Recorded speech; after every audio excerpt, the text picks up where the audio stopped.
I've played airsoft for a long time, and throughout the years, I've gone through a lot of guns. But there's one particular gun I've kept all this time, my Tokyo Marui Hi-Capa. That might seem like an odd choice.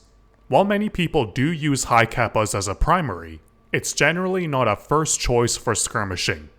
So, why have I kept this pistol for so long? Well, it's simple. A lot of my time in airsoft has not been spent skirmishing. I've spent a lot of time doing airsoft IPSC. For those of you that don't know, IPSC, or the International Practical Shooting Confederation, is a discipline of shooting in which you shoot at targets as fast as possible. Times are recorded, and individuals are ranked based on their performance. There's a lot more to it, but that's a very brief description of what IPSC is. To go on a bit of a tangent, going to shooting competitions will absolutely make you a better shooter. You'll meet people who are absolute speed demons at shooting, and with some time, you can work your way up to that too. If you haven't tried it, I highly suggest you do. But you may be wondering, IPSC already exists for real guns. Why is there a need for an airsoft version? Two main reasons. One, if you live in a country that heavily regulates handguns, doing airsoft IPSC may be your only option to doing that type of shooting. It's fairly popular in Asia and certain European countries for this reason. And secondly, doing airsoft IPSC is much less expensive compared to shooting real handguns. It's much cheaper to buy a 5,000 bag of BBs than it is to buy 5,000 rounds of 9mm. Best of all, many of the skills doing airsoft IPSC transfer over to real firearms.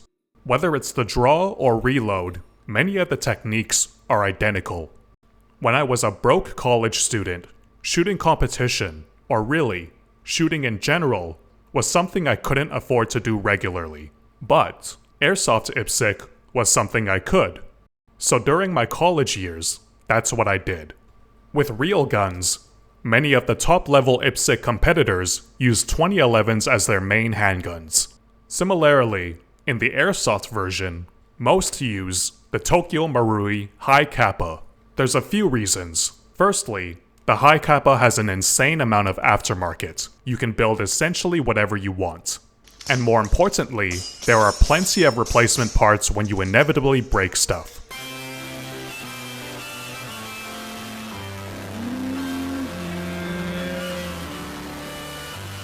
There are other pistols which perform better than the Hi-Capa, but it sucks to have to ship parts halfway across the world if you break something. There is also an insane amount of knowledge out there when it comes to Hi-Capas. Whether it's spring weights, trigger tuning, or general troubleshooting, if you run into a problem with a Hi-Capa, someone else probably has had the same problem and knows how to fix it. When I started out doing airsoft IPSC, I used a stock TM Hi-Capa. Over the years, I put more and more upgrades into it, until it's become what you see here. Currently, there's almost nothing left stock in it. But before I talk about it, I want to point out that I didn't actually build this myself. A friend of mine, who I consider an expert on Hi-Capas, built it for me. Fairly early on, I replaced the plastic slide and barrel with an airsoft masterpiece slide and barrel. I liked the plastic slide, but it is known to crack over prolonged use on green gas. At the time I was into airsoft IPSC, Airsoft Masterpiece was considered one of the best companies doing aftermarket Hi-Capa parts. Currently, it seems more companies have popped up, but Airsoft Masterpiece remains my favorite. The slide I got replicates an SVI Infinity slide. The real SVI Infinity creates some of the highest quality 2011s on the market, and in the early 2000s, they were the competition handgun to own. To this day, SVI firearms are in a league of their own, which granted, I would expect if I was paying $9 grand for a handgun. Anyways, that's why I wanted to replicate an SVI with my Hi-Capa. To match the slide, I bought an Airsoft Masterpiece Advanced frame to replace the stock one. For most people, this is unnecessary, but there are a couple of reasons why I got one. Buying both a slide and frame from the same company means that the tolerances of both match much better.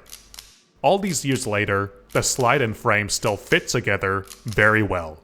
And of course, being made out of CNC'd aluminum, it feels much better than the stock TM frame. The other reason is that the advanced frame comes with a steel sear inside. On lower quality Hi-Capas, this sear can wear out over time, which can cause a number of problems. While I've never witnessed this problem with a TM, having a steel sear is a peace of mind upgrade. Overall, the advanced frame is a very nice upgrade, but there is one major downside. It's very expensive. That's why for most people, I don't think it's a necessary upgrade. But I don't regret buying it. It gives some tangible benefits and looks very nice. Like many other people with Hi-Capas, I've short-stroked mine. Contrary to popular opinion, this does not make the gun more efficient.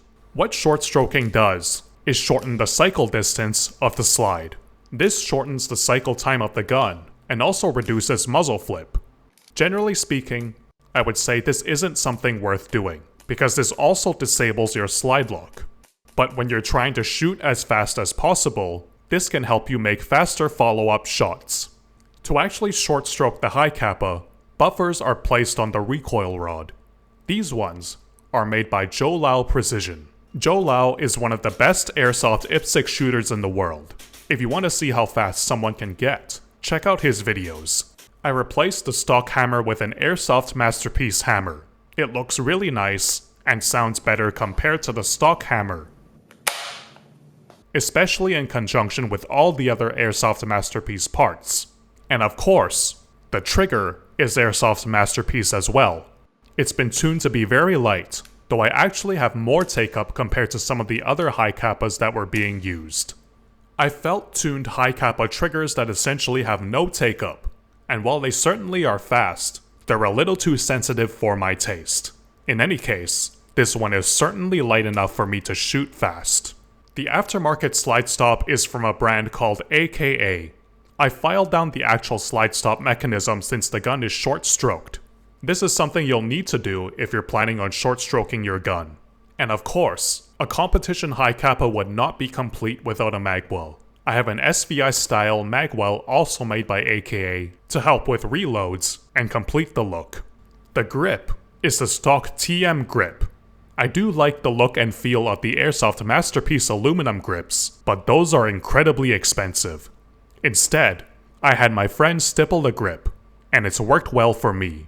It's nowhere near as rough as when it was new, but it's been almost 10 years since it was stippled. Rounding out the externals are the sights. I can't remember who makes the front sight, but it's an aftermarket fiber optic sight.